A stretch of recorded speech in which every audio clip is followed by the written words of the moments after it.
All right, let's do this. Peanut, if you're staying in the room, no talking.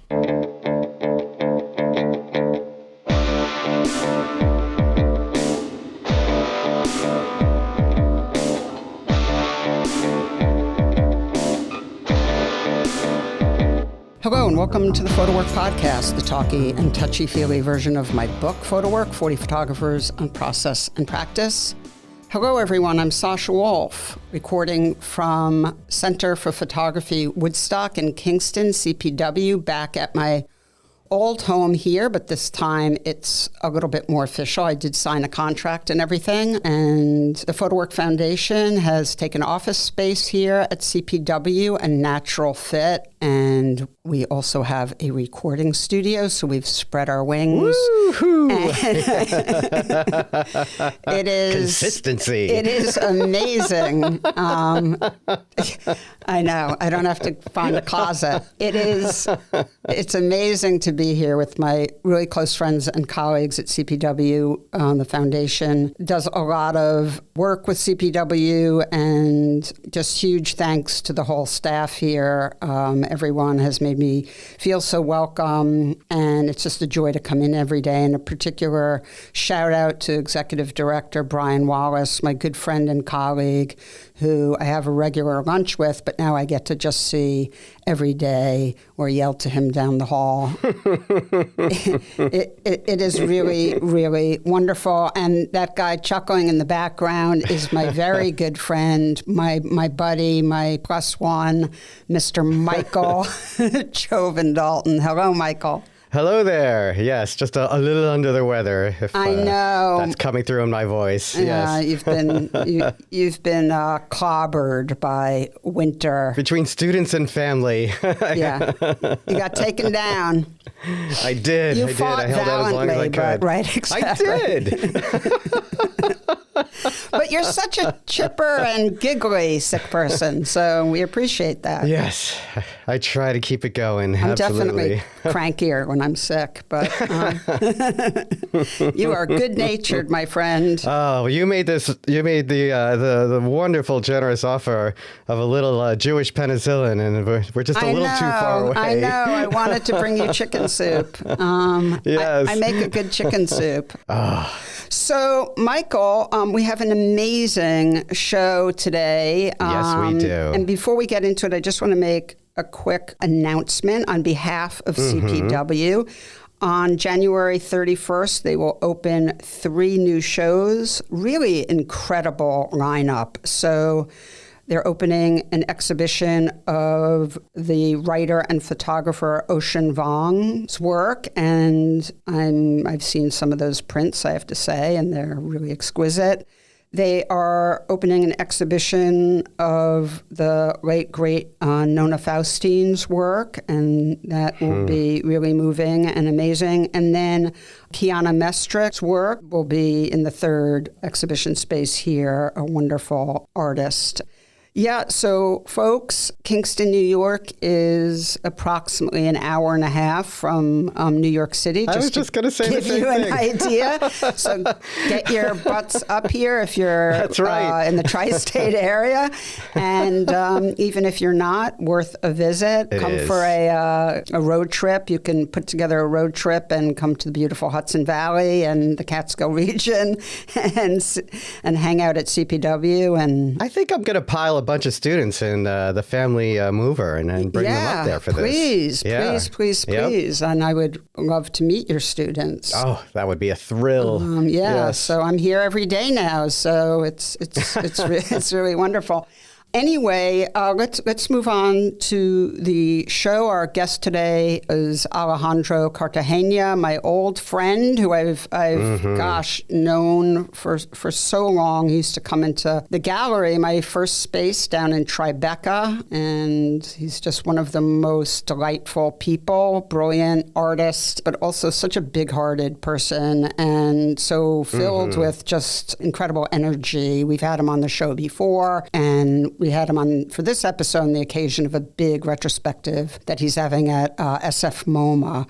So yeah, Michael, tell me your thoughts. I loved it. I've also had Alejandro on my show as well, and every time you speak with Alejandro, you are just a believer again in photography. And he's not Pollyannish, No. Plenty of criticism to go around about the industry, but he's so clear-headed when he's talking about his work and he's talking about photography, and his enthusiasm it gets to you. Absolutely. The other thing is he talks about, putting together this massive show with Shayna Lopez, Ground Rules, and the book with Aperture, just working with people who kind of get you and understand your work, and you're able to just let go and find things about your work through other people. And absolutely. That's really important, that idea of trust and who you're working with. Absolutely, without a doubt. I mean, it's really, that's a really important, lesson, right? Like letting go. And I mean, I've had this many times, of course, over the years in my role as director of Sasha Wolf projects, working with artists where, I'm able to point out, certain patterns that they don't necessarily see. I mean, the eyes of someone else and being, having enough trust in other people that you can let them bring things to you that you don't even necessarily see. And I'm sure this has come up many times in, different podcast episodes, but it is such an important lesson. Yeah. And I think why it resonates with Alejandro is it felt true to himself. Like it wasn't just someone telling him something about his work. It felt true to what he also believed about his work. And he has such clarity about his work and what he's doing, which makes him such a joy to listen to. But also, he makes the distinction between this clarity and then explaining it to people, because he still wants people to have their own experience with his work. And anyway, there's so much good stuff in this episode. Yeah, you actually texted me after. Such a pleasure. Yes. After you got the recordings from Ale and I, and we record and then we send you the material and you start editing. Anyway, you texted me. You were so excited. You were just like, "This episode is so good." Well, I think I paid him one of my highest compliments, which was that was an easy edit. Right. Yes. Correct. Yes. Oh, so good. Yes. Occasionally I get the opposite messages from you. This is really a slog, or this is really difficult. Sometimes I send you screenshots of my edits. We will not name names. We'll take it to our graves. Never, because in the end, honestly, we put out good shows, and even if it's a tough edit, it's still an important and good show. Absolutely. So yes. Yep. Absolutely. Yep. Big thanks to all our guests. Yay. Yes. All right. Well, I hope everyone enjoys this as much as you did. Michael, please get better. And if you don't mind, thank you. Please take it away. My pleasure. And here is your conversation with Alejandro Cartagena.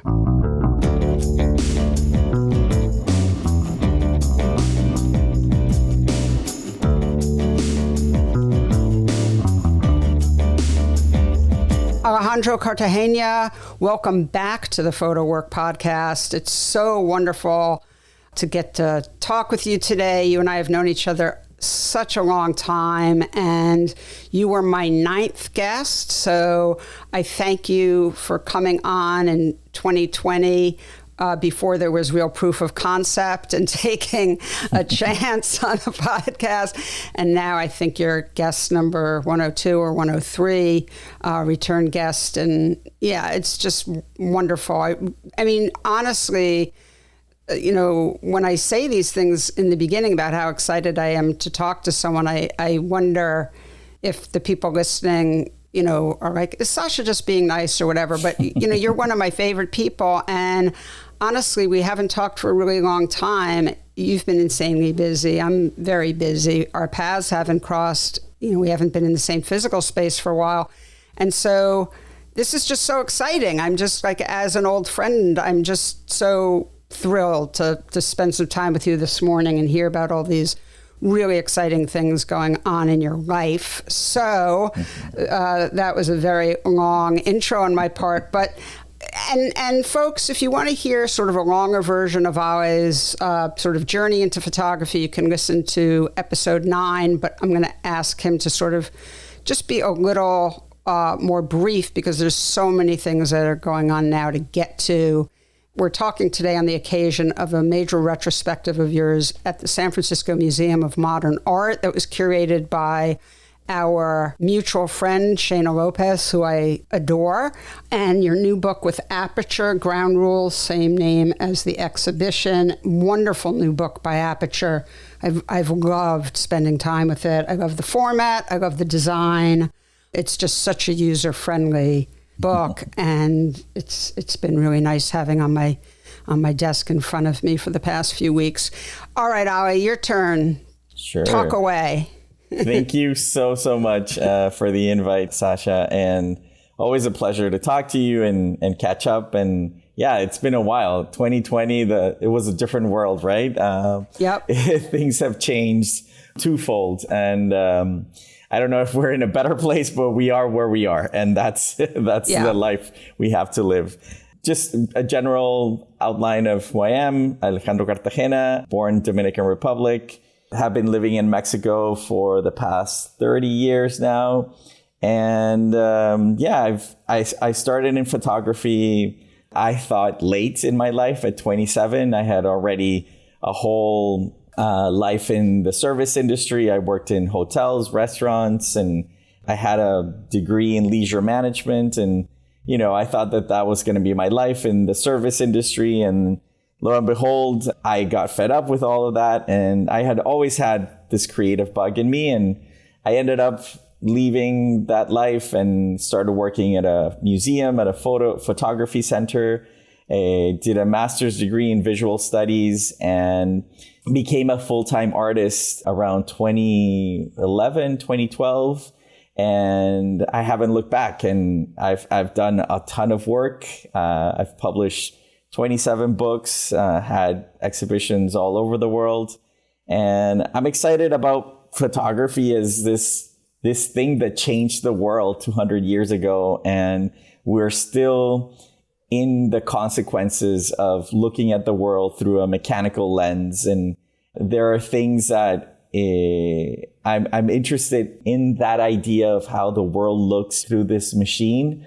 But I'm also very much interested about the things that are affecting me as a human being, my ecosystem, labor conditions, the city, culture, all these things that inform who I am and make my life the way it is. As a photographer, I'm very curious to pay attention to those things. And my work has been about that, about my city, about my geographical conditions of being close to the U.S. border. And yeah, this has been my life for 21 years. And like you mentioned, there's a new book and a new exhibition, and very, very excited to be able to see so many years put together in one place. Honestly, it's a dream come true.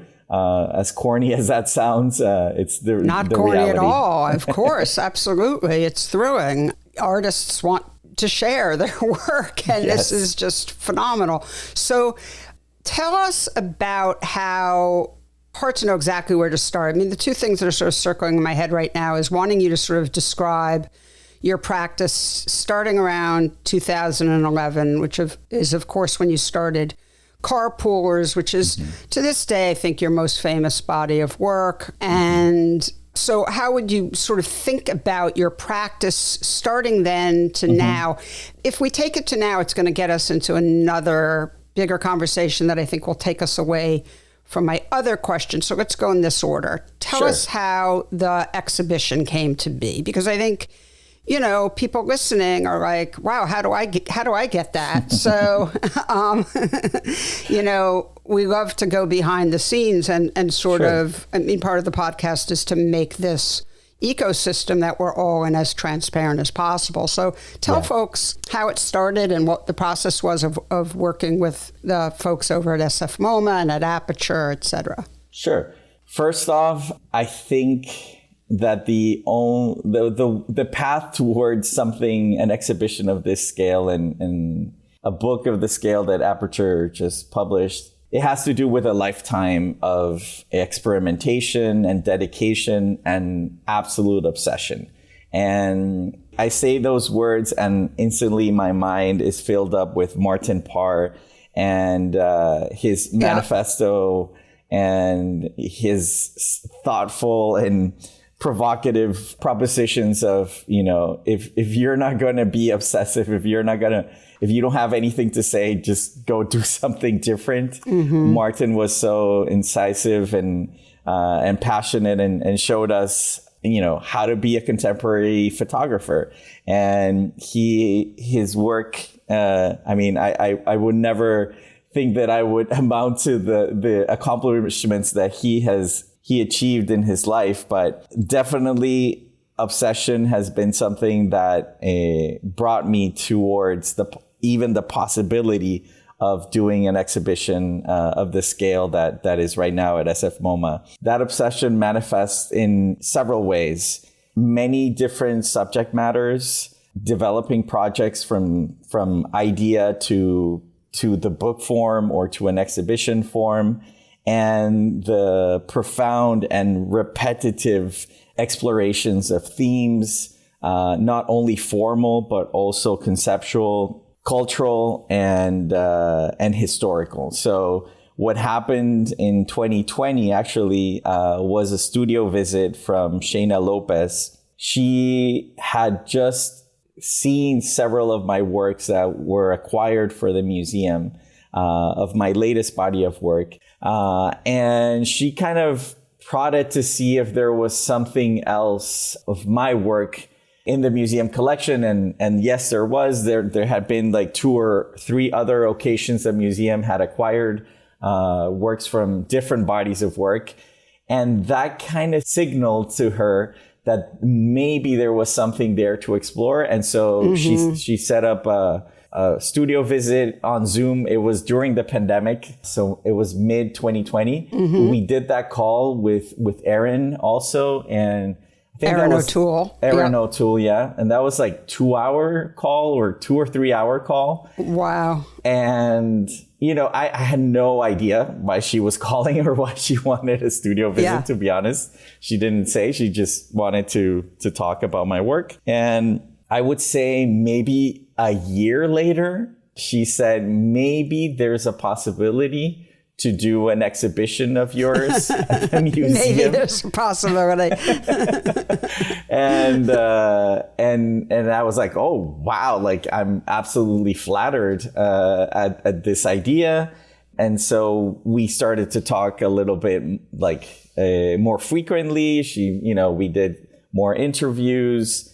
And then I think she did a proposal for the committee or for the museum, and it was tentatively approved. And so that was, I was super excited. What can I say? It was like, wow, this is absolutely crazy. There was, at that time, I didn't even understand the scope of what a retrospective means. And it just felt... It felt far away. It felt amazing. So I took it as a grown person in that I managed expectations very well.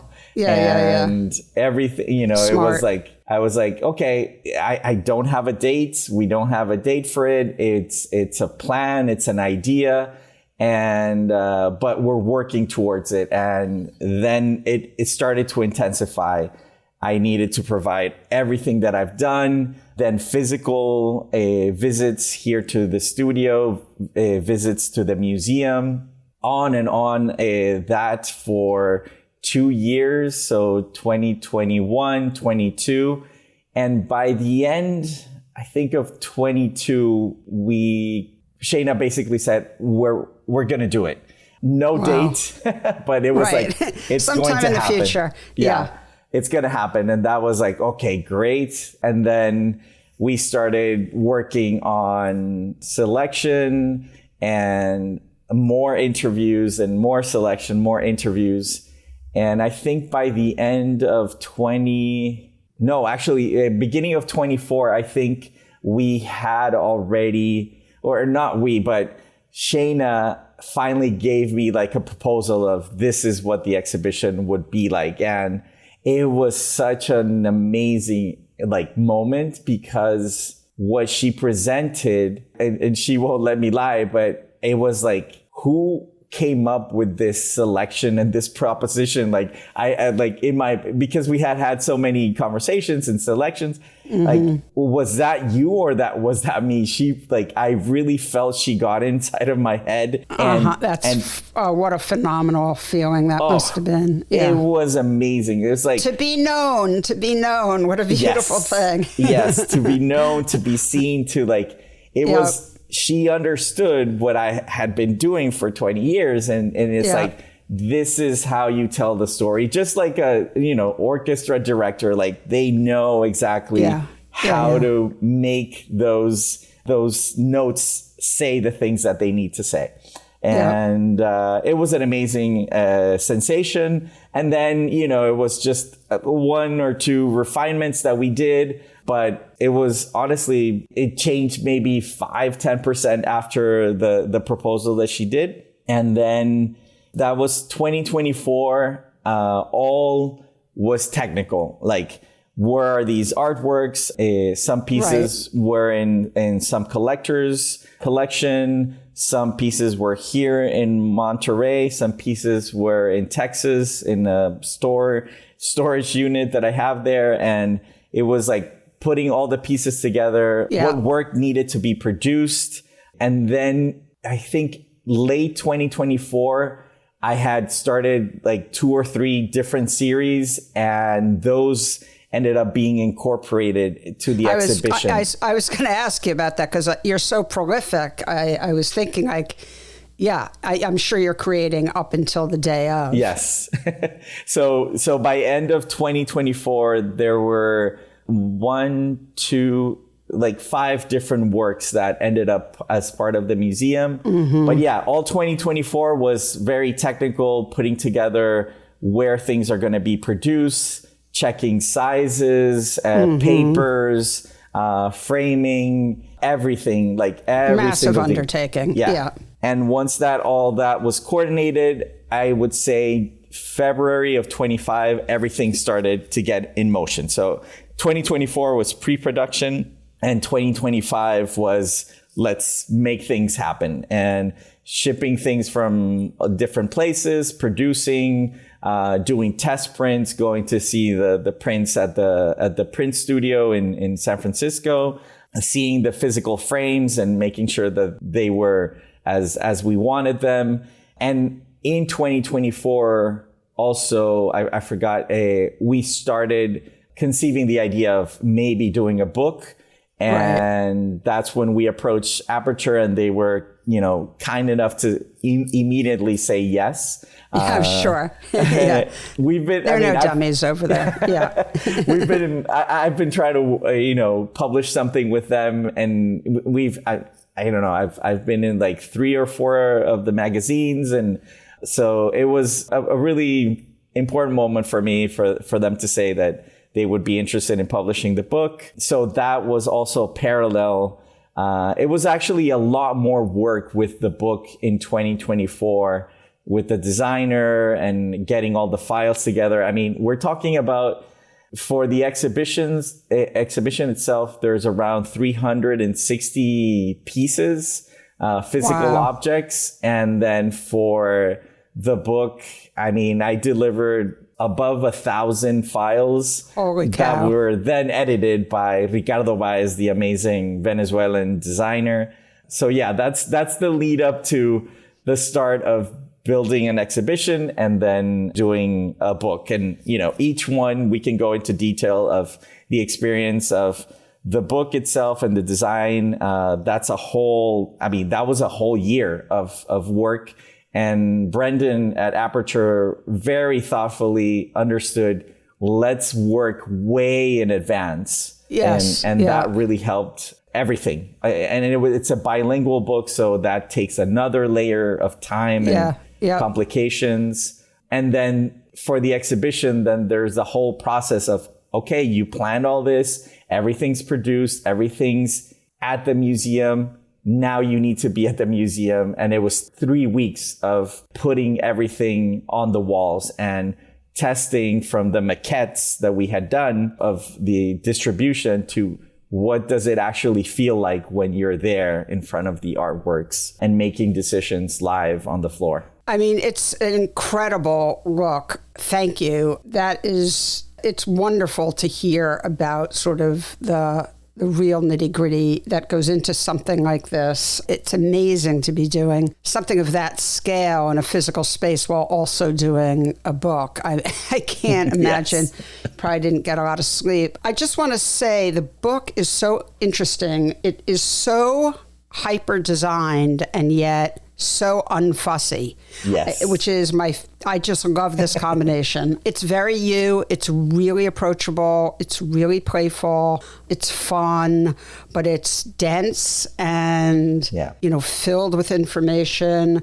I saw there were, 4 different text contributions. And at first I sort of groaned. And then I was like, oh, but they're just so legible and fun, which I usually do not say about text. And I love the different papers. It's really interesting because the cover is quite staid in a way. I don't know, the cover is very conservative in certain ways. And then you open it up and it's just, an Alejandro sort of fun treasure chest. So, talk a little bit about some of the decisions using different colored paper and et cetera. Yeah. And I have a huge smile on my face while you said those things, because it is that the book is this undefined, complicated cacophony of my practice and my Latin American culture. And I wouldn't have this book designed by anybody else than a Latin American designer, because it needed that understanding of the different layers and complexities of what it means to produce art in Latin America. And Ricardo did an amazing job at it. It was first... It's like it's a mole. Yeah. It's got a million different ingredients. Exactly. And there are many aspects. I'll start with the object. If you look at the book sideways, there are different layers of ground, and that is on purpose. So Ricardo was thinking of, we're talking about ground rules. You have these different moments, the gray moments, the dark brown moments, the light brown. And it's like you're dissecting a piece of ground and you're seeing the different years and epochs of ground. So that was on purpose, which is absolutely beautiful that he pulled that off. Then I don't know how you call this in English actually, but the cloth, the binding, if you pay attention to that, it's red, blue and yellow, kind of referencing the relationship with the US. So that is not a coincidence. That was put there on purpose. And then the cover, it's very unpretentious and very simple. Yes, it has the gold foiling, but where it comes from is from a place of history of where I live and who I am. And it's this relationship with the US. And Ricardo talks about how the texture and the color has to do with places that are in between the US and Mexico. It talks about the snakes that are in the desert in one of the most trafficked places between the Mexico and the US border. There's definitely reference to the idea of gold and how this natural resource was extracted from Latin America. And here we are putting a Latin American with gold. It's a statement to that history, that colonial history. So there are many references. They're very quiet. They're not, you can't really read them if, it doesn't say it anywhere, but the decisions were made because Ricardo was thinking of who is Alejandro? Where does he come from? Where does he live? What does he belong to? And he made all these decisions. And one thing to say at the beginning of the process with Brendan, I told him, I don't want to have anything to do with making decisions about how the book is done. And he kind of laughed at my proposition, because I was like, I've never done a book like this. It's a book, but it's also a catalog, but it's not a useful catalog per se. So it's more of a photo book. But yeah, it's not comprehensive. It's not. No. It's not right. Yeah, it's not lineal in the catalog kind of way. Right. And so I told Brendan, you guys do whatever you want. I won't decide anything. And of course, that's bullshit because in the end, impossible. But I would say the frame, the idea, the concept, the scale, the color, all that definitely came from Aperture and Ricardo Baez. That was, let's say, proposed. And then my job as an author is, how do my images work within this object that they're proposing? And that's where I mainly kind of contributed to the book. There were sections where image selection I felt wasn't actually doing anything for the book. So I would contend that and kind of find middle ground where I would see what actually worked best for the sections that they were proposing. But in the end, it is the book that I would have done, which is also very creepy and eerie because I felt exactly the same with Ricardo. And when he presented it, and Shayna was always like there in the background, and she was, CC'd in a lot of these communications. Shayna and I were like, this is very strange. Like, basically, Ricardo built the exhibition that I built. Right. And so when that happened, I was like, we need to put in contact Ricardo with the design team of SF MOMA because it's so like cohesive and there are two different things that happen separately that we need to find like things to unite the two cultural moments. Like a typography was introduced into the exhibition that has to do with the book. The label is also referencing the book. And so again, a really interesting moment with Ricardo and the team at Aperture that they distilled my cacophony of ideas into something that makes sense for other people to be able to read.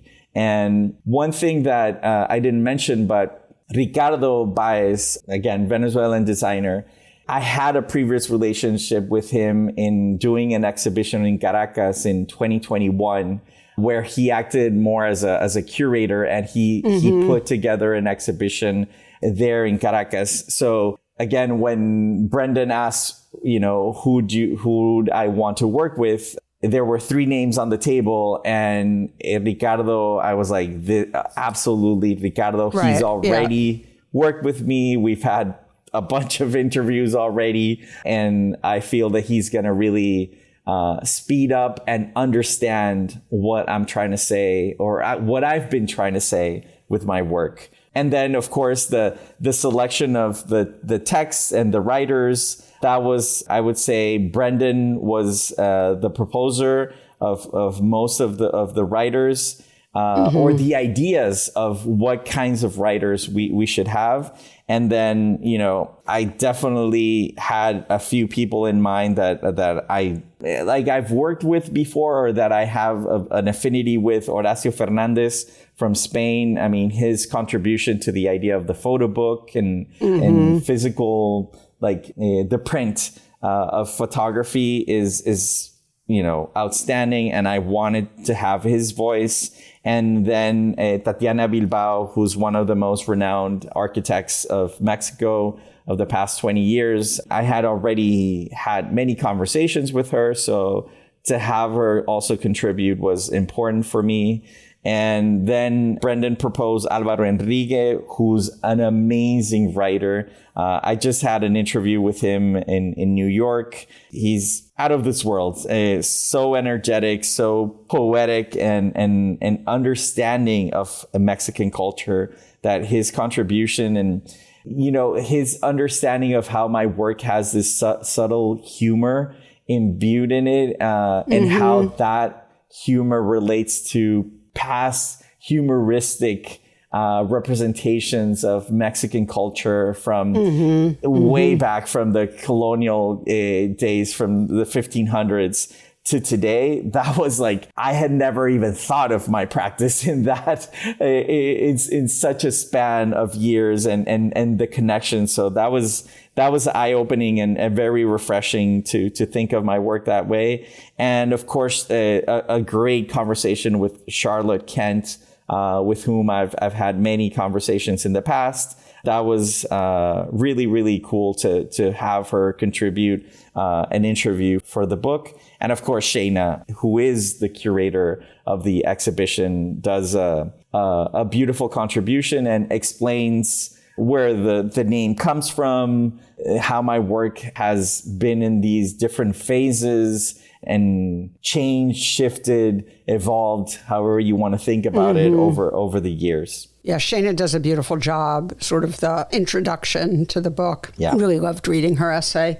So this is such a wonderful peek into this whole process. You know, it's interesting because you seem almost surprised at how well both Shayna and Ricardo get you on such an intense, deep level. But I wonder if, and all the credit to them, because obviously they're both extremely sensitive and intelligent, interesting, open, dedicated, etc. people. But I wonder if you've thought about that part of this is also the way you are as an artist. So in other words, you know, some people make work in whatever artistic medium and don't talk about it, don't want to talk about it. And the work itself, the imagery itself, may be very opaque and hard to read.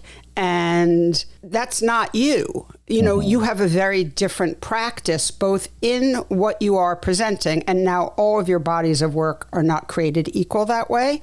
Some of your bodies of work are much more obvious and legible, and some take, you know, a lot more to sort of find your way in.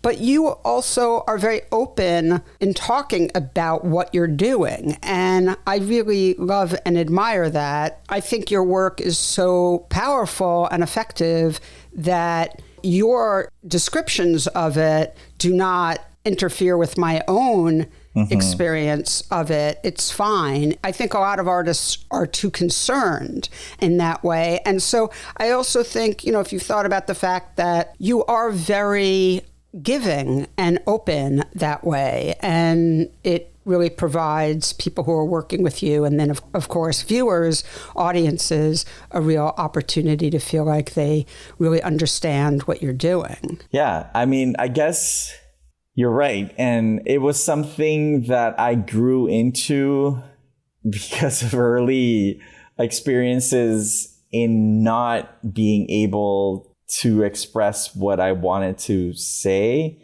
And I remember we touched upon this in an interview we did before, but, you know, I'm very conscious of, here are my motivations and the fire of why I'm doing the things I'm doing, but that doesn't necessarily translate into what the work is about. And I'm very conscious of why and the what is actually on the image. And is it because I've, you know, what I studied, visual studies, that, let's say, a realm of trying to make sense of why images are important, or what are the meanings of images, and not only from an artistic perspective, but from a cultural, political, economical, and historical perspective. So having that consciousness, it has made me been able to express in ways, like you mentioned, that are not intervening with the experience of what the artwork is offering.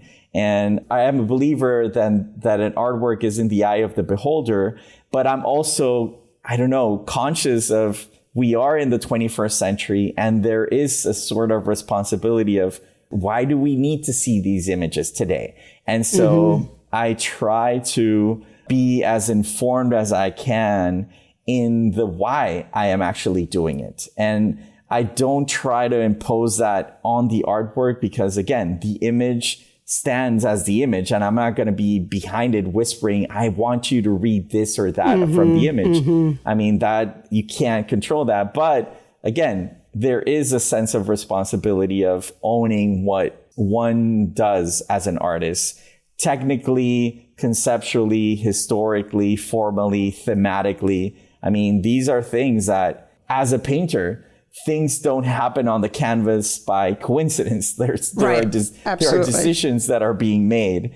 And I've lived with this idea that the more that I can express why the decisions made, the better for me as an artist, because first and foremost, and I hope that doesn't sound selfish, but if I know what I'm doing, then I can evolve and I can actually propose things throughout my career. And I think it shows and why my practice is so eclectic. You know, I go from landscape to portraiture, different uses of formats and using found material. All these things are because I'm conscious of, hey, I had this problem that I wanted to solve about how landscape photography works in the 21st century in a Latin American context. And once that problem is solved, then, and yeah, maybe it has success, but I'm in the next place because I want to explore other problems, other questions.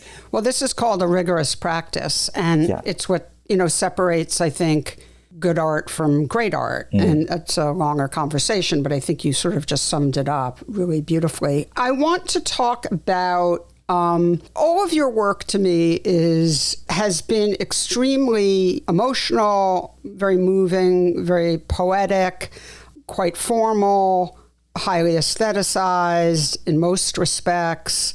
So with a real aesthetics first, for the most part, position, understanding you're making art, it's not reportage. And we should say, this is very important, extremely socially conscious, so subject in really beautiful balance with the aesthetics, and subject being extremely topics that are weighty and very important about the way we live and the way we use labor, the way we use and abuse land, etc. And as you've said, of course, the relationship between the United States and Mexico.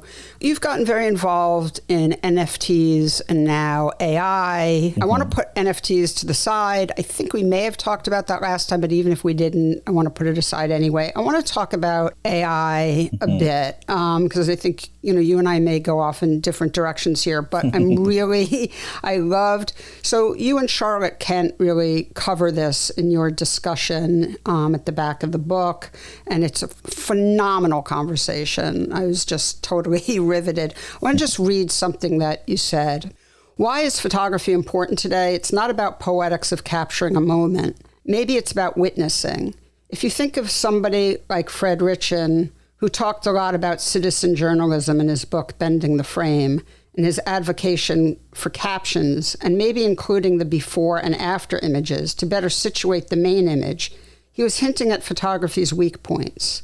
Maybe that's the next real value of photography, a return in some ways to being in front of something and picturing that. I mean, it sounds simple, and maybe we don't think of it as valuable anymore. We went from an illustration of the world to a more precise rendering of it with photography. With AI, we are using a machine to imagine or illustrate the world, and it might possibly become the most dominant way of picture making in the next 10 or 20 years.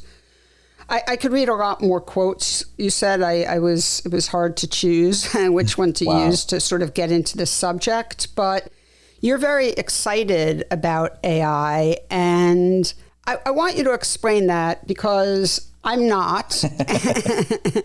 And I'm not someone who swims against the current. So in other words, I will continue to do the work I do and believe in the work that I do, and without denying what's going on around me. But it's not a fight I'm interested in having. I mean, my way of fighting is just to sort of try and best explain why I believe in what I believe. But I would say it is puzzling to me. I look at your work, and I am such a big believer in evolution of, the creative practice, but, I look at your work and let's just take Carpoolers. I'm sorry to keep bringing up That's Carpoolers, but, take Carpoolers, and it's like, to me, it's like one of the most perfect bodies of work in terms of that, period, but in terms of balance between the aesthetic and the importance of subject and the poetics of artistry.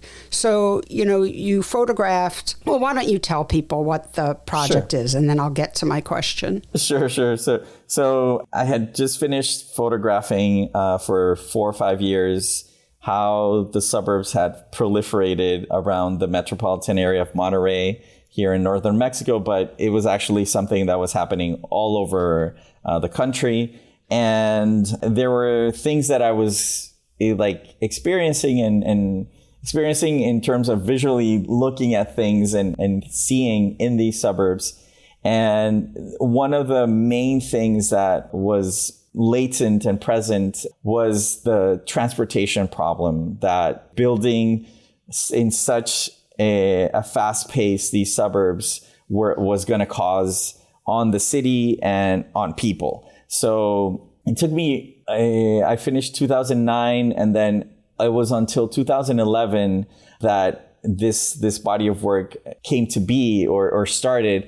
And it actually, it was something that I was working on a commission for a research institute called Colegio de la Frontera, which is a PhD level kind of research institute where they're always publishing papers on cultural situations that have to do with the Mexico-US border.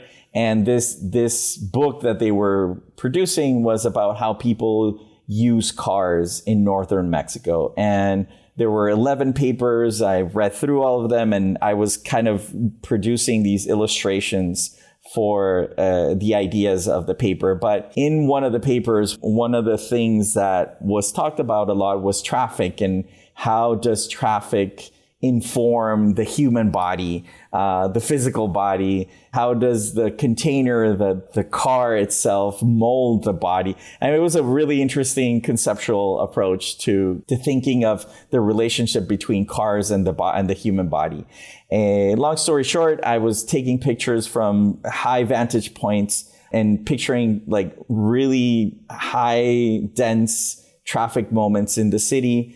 And in one of those days that I was photographing, I started to look, instead of looking to the horizon, I started to look like a bird's eye view. And I started capturing the close relationship between the cars stuck in traffic. And then I closed the frame and I ended up photographing just a single car.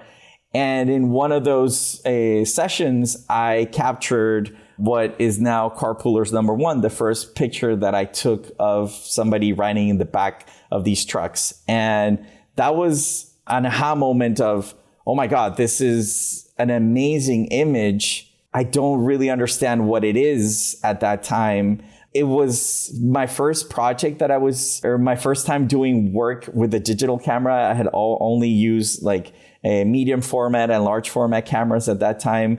So there was this kind of conflict of like, oh, but this is like, I took this image with a digital camera. I don't know what that means for my practice. These, preconceived notions of what an artistic practice was at that time. And so I took one, and that's Carpooler #1. And maybe I did 2 or 3 more. And of course, it was, I wasn't certain. I didn't know what I had captured.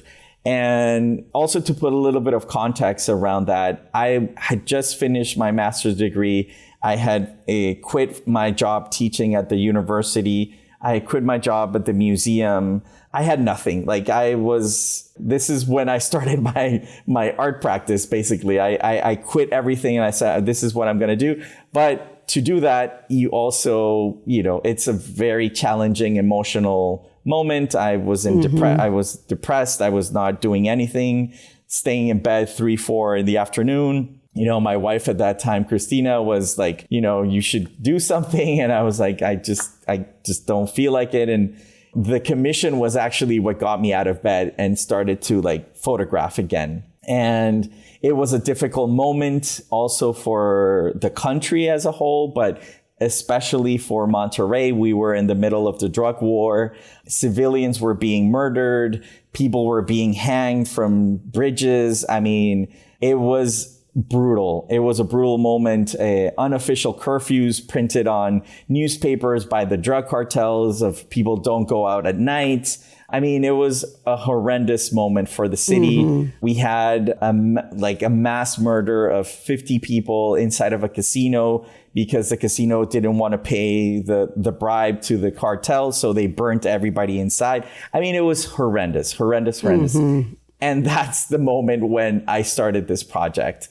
And so I was doubtful in many ways. Artistically doubtful because I was using a digital camera, emotionally doubtful because I wasn't there fully, and like socially doubtful because we were in a really bad moment to be taking pictures out on the street. And you know, it was not the right moment. Yeah, but that's scary. Yeah, but I took those pictures. I had a grant. I had just won in Mexico, we have the sort of National Endowment for the Arts of Mexico. And I had a 1-year grant for young creators. And I printed out 3 of the Carpoolers images. And I was doing another project. I was doing a project about how it was a landscape project about public and private spaces and mm-hmm. the conflict between that. It's called What We Fight For. But I took I brought these pictures, and a really good friend of mine who also had the grant, Pablo Lopez Luz, he looked at these images and he said, Alejandro, these are the images that people are going to remember you by. Mm-hmm. Quit your doubt and just go and do the work. And honestly, that was what built my confidence. And I came back, and then I was kind of clinically once or twice a week going to the same place at the same time to photograph these construction workers, landscapers that were coming from the suburbs I had photographed 5 years before. And they were going to work to this upper scale part of the city that I had also photographed for Suburbia Mexicana. So then things started to click. Pablo's confidence, he gave me the understanding that this was a connecting project between other projects that I had done before. Mm-hmm, and mm-hmm. it was continuing the proposition or the questions that I had asked with Suburbia, like what are the causes and effects of this suburban sprawl? And here you had this consequence on transportation and the lack of public transportation, and how do people resolve home ownership when the infrastructure around them is not prepared to resolve their ideals of home ownership. And you see it manifested in these images. You don't need to see the rest of the picture, but right. There is implication that something's off. Like, why would people be risking their lives traveling this way when isn't there other types of transportation? And so this magic that this project has of being so simple in its representation, but yet conveying a complexity of problems, I think is partly why the work is so potent. And of course, you know, there's as you mentioned before, there's the aesthetic layer that is definitely, I would say, the first impression that people have with the work. There's repetition. There's these dances. Well, it's very indexical, right? Yes, I mean, yes. it's for people who haven't seen this work, and I hope most of you have, it's really, really well known. It's an index. I mean, yes. Every image is shot basically the same way, and the work is absolutely mesmerizing. And the gift that keeps on giving, because there's so much detail in mm-hmm. each photograph, although the way they're framed it's such an interesting sort of juxtaposition. The way the images are framed, you don't feel bombarded by information, but it's there. And once you sort of soften and start looking, and then I guess sharpen your eyes, it's really incredible. And, when I first saw the work, I didn't know a lot of what you just said, but for me, what I got was just this deep humanity. And these are basically people who are not from my sort of inner circle, right? I mean, my inner circle is, or at that point was, very New York City based, very arty. I had been in the film industry. Yeah, I would say West Side, Brooklyn, New York City. And, I like to think of myself as a loving person, aware of everyone's humanity, but I'd, also just say a lot of that comes from the teachings of my mother and how I was raised, very much through looking at photo books. Amazing. Because she used them, she was a professor of education and used them to teach. And that's how I got into photo books at a really young age, looking at, a lot of FSA stuff, Walker Evans, Dorothea Lange, and really learning that we are all one people throughout history. And yes. But even so, being a human being with a lot of limitations, I still found when I looked at this work a deep-seated sense of connection and interest, curiosity, and affection for the people in the back of these trucks in a way I might not have had necessarily passing someone like that on the street quickly. Yeah. And to me, this brings us back to what I'm going to ask you about. This thing that happens when we see something, you, the artist, are presenting it to me in a way that makes me want to sit with it. That's what you've done. You have imparted and imbued the work with your passions, your interests, your preoccupations, and your way of seeing.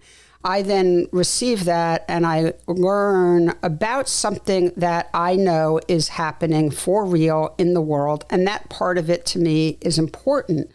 So when we talk about AI, I just want to quickly read you one other thing that you said in the book. See, somehow there's an understanding that with the generative AI images, there's a blurring of identity. It's deconstructing the factual representation. It's a representation of the in-between, of the nothingness. This is my gut feeling of what I'm looking at and why those images excite me. I see the image and I see all of the images that I've seen at the same time. Yet instead of a clear message, it's diffuse. It can be portraiture, landscape, architecture, even objects.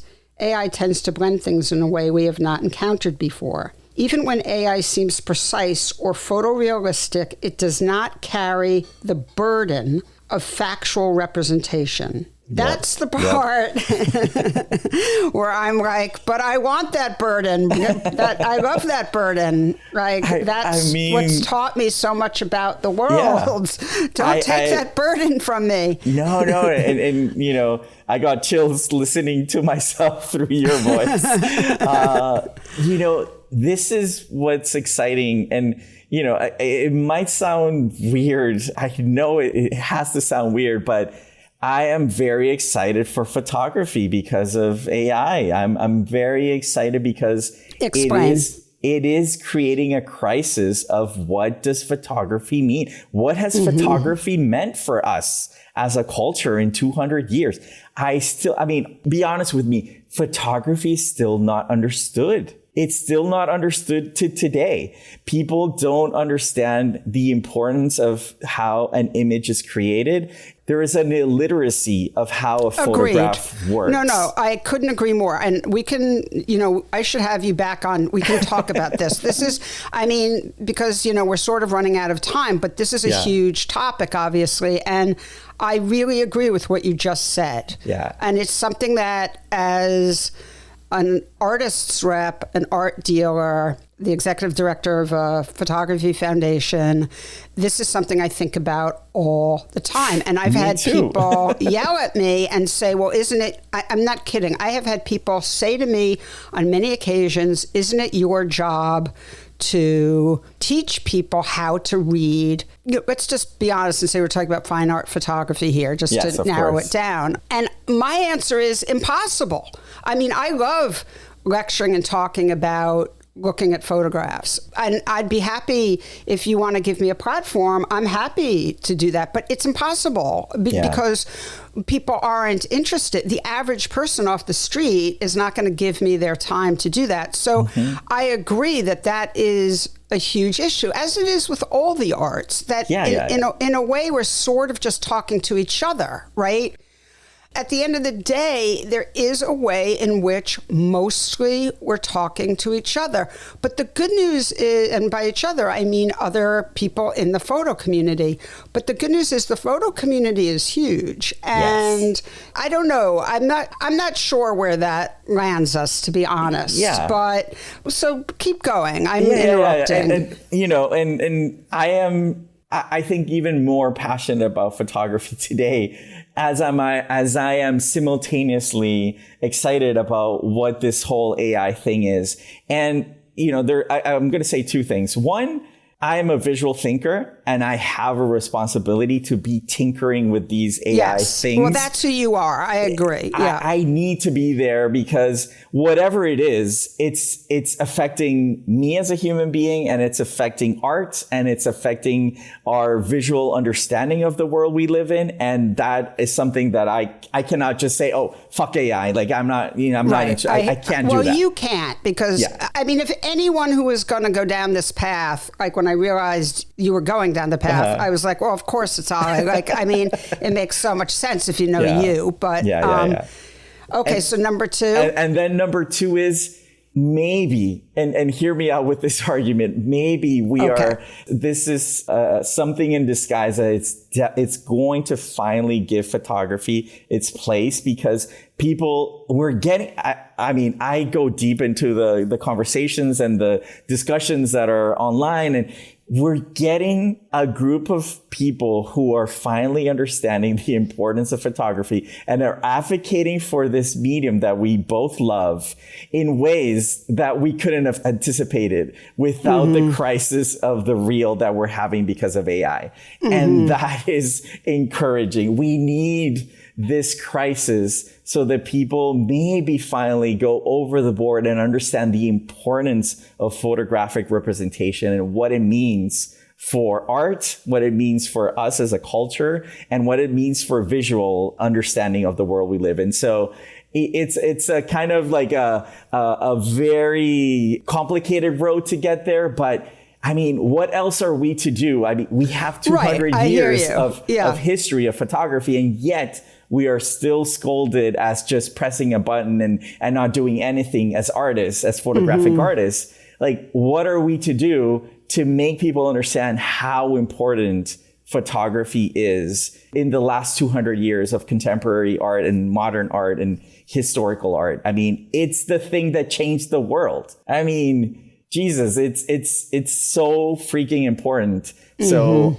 I'm with you. Yeah. So that's my little argument there. No, I like it. It's a little bit like the fox is going to get into the hen house anyway. Why don't we just open the door and see how it all turns out? And I'm not, I find that argument impossible to push up against, because, and that's what I meant when I said earlier that I'm not someone who, is going to like just swim against the current in some sort of, obstinate way where I'm having a tantrum. I mean, if this is where we are, then this is where we are, and we'll just have to figure it out. And we can't know ultimately what the outcome is going to be. And I guess we won't know for a while. And, I guess my hope is that it makes us reassess the importance of the type of work that I have loved all of my life. But, we'll see. But I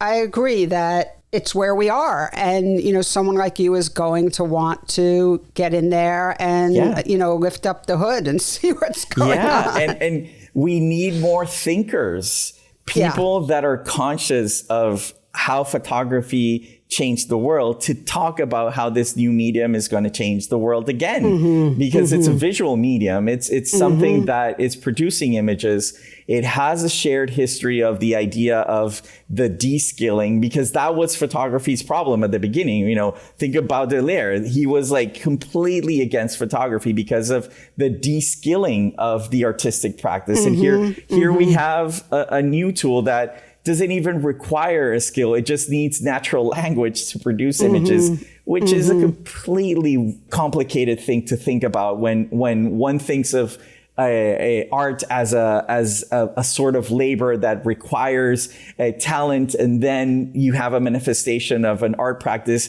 But then also think about contemporary art and how since the 60s we've been pushing for a de-skilling of a practice, and you know, even way further back with the Duchamp and the ready-made. I mean, they've been complicating the idea of how do we think of who is the contemporary art artist, like who are these people and what does it mean to produce cultural artistic objects today. And AI is right in the middle. So, you know, my advocacy for AI is not as, oh, this is the next big thing. No, it's like, we need to fucking pay attention or this thing is going to screw us all up. And if we have so much experience with the photographic medium, can we translate that into this thing that's developing? And can we kind of guide into how we think about it and not just let it be, you know, a bunch of tech bros just deciding what these tools can do for us? No, like we need people who have agency and develop, you know, homebrewed AI models. What does it mean to do things here in your house? And like my practice with the tool is that, like, here in the studio, we have people who are developing models in-house with open source things to see how these things work and make new questions from the perspective of the photographic medium. And that's what, you know, excites me. And my photographic practice is still there. And I'm doing a bunch of photo books for next year because I still understand and I'm so excited about how the photographic medium works. But this is there also, and I want to understand how it's going to change the way I see the world. My children are seeing the world. It's a problem. It's a crisis it's here in front of us.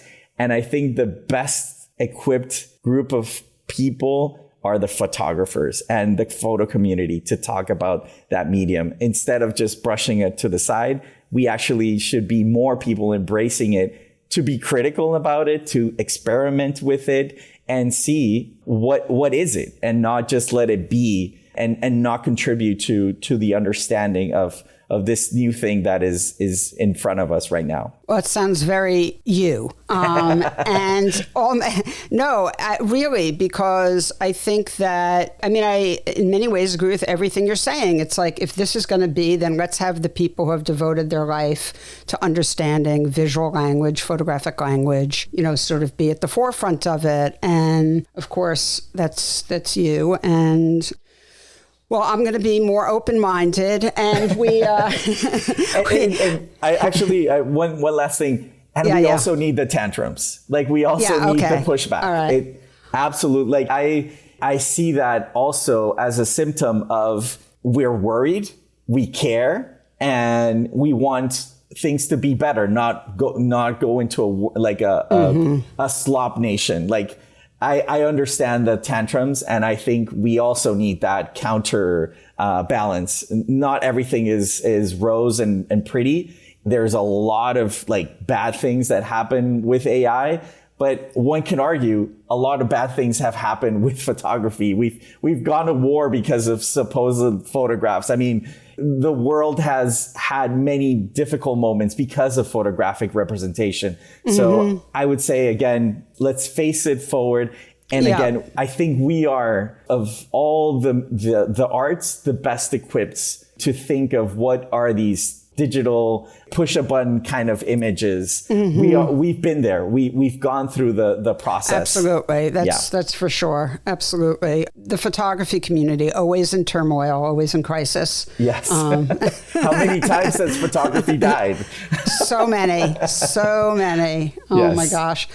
Well, Alejandro, thank you so much for being with me today. I really just adore you and love talking with you. I'm so happy for you, and just, mazel tov on all great things. And I'm going to try and get out to San Francisco to see the show. So. I would love for you to see it. I would love it. It's such a, not because it's my show, but it's a beautiful, risk-taking kind of exhibition. It's not monotonous. It is.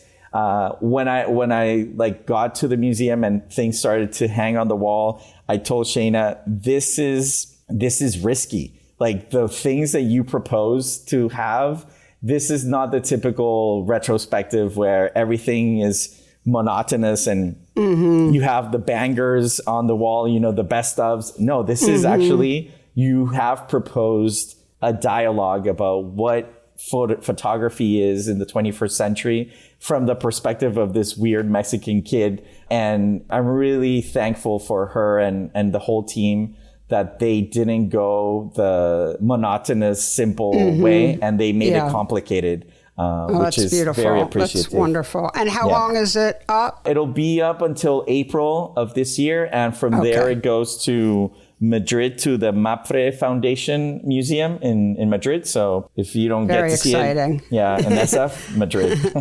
Okay, sounds good. All right. Thank you so much. Big hug. Best to Christina, and talk to you again soon. Sounds good. Take care. Thank you, everyone. Okay. Bye. Bye.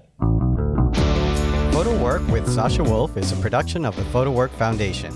Executive producer is Sasha Wolf, and the associate producers are Taylor Salzbeck and Noah Lynn.